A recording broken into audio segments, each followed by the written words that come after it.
সবাইকে আমি ঈদের শুভেচ্ছা জানাচ্ছি। যদিও একদিন দেরি হয়ে গেছে, ঈদ মোবারক। আর আমি এখানে তাদের সাথেও শুভেচ্ছা বিনিময় করার জন্য আসছি। আপনারা সবাই জানেন যে সবাই ছুটি গেলেও বাহিনীগুলি কিন্তু ছুটি যেতে পারে না, সদস্যরা তারা কিন্তু আপনাকে রাত দিনে কিন্তু এখানে কাজ করতে পারে। প্লাস এখানে যে ভাড়া বাসা থেকে এটা কিন্তু অবস্থাও খুবই খারাপ, থাকার অবস্থা তাদের জন্য খুবই খারাপ।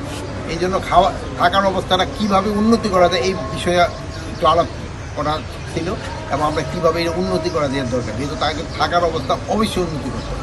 স্যার, এই থানাগুলি যে পরিদর্শন করেছেন স্যার, এর মধ্যে আইন শৃঙ্খলা পরিস্থিতি কেমন দেখেছেন?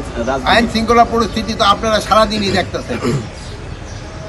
গত আগের যে বছরগুলি থেকে এবার আইন শৃঙ্খলা পরিস্থিতি ভালো কি খারাপ আপনারাই বলেন। ভালো তা আপনি বলতেছেন ভালো, তো আমিও তো ভালোই বলবো। আপনি ম্যাজিকটা যদি জানাই দিলে তো সবাই ম্যাজিক শিখে যাবে, এই জন্য তো ম্যাজিকটা বলা যাবে না। স্যার, আপনি তো কয়েকটা থানা পরিদর্শন করলেন, তো আপনার কি নির্দেশনা ছিল? আমার তো নির্দেশনা আগেই ছিল। আর তারপর স্যার দুইটা লাইন যদি বলে দিতেন। এখন নির্দেশনা যেন আপনারা ভালোভাবে ঘুমাইতে পারেন, তারা জেগে থাকে, জনগণ যেন ঠিকভাবে ঘুমাতে পারে, তাদের যেন কোনো ধরনের সমস্যা না হয়।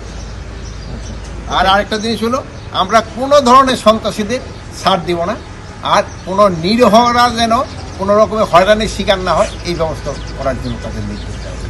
Thank you.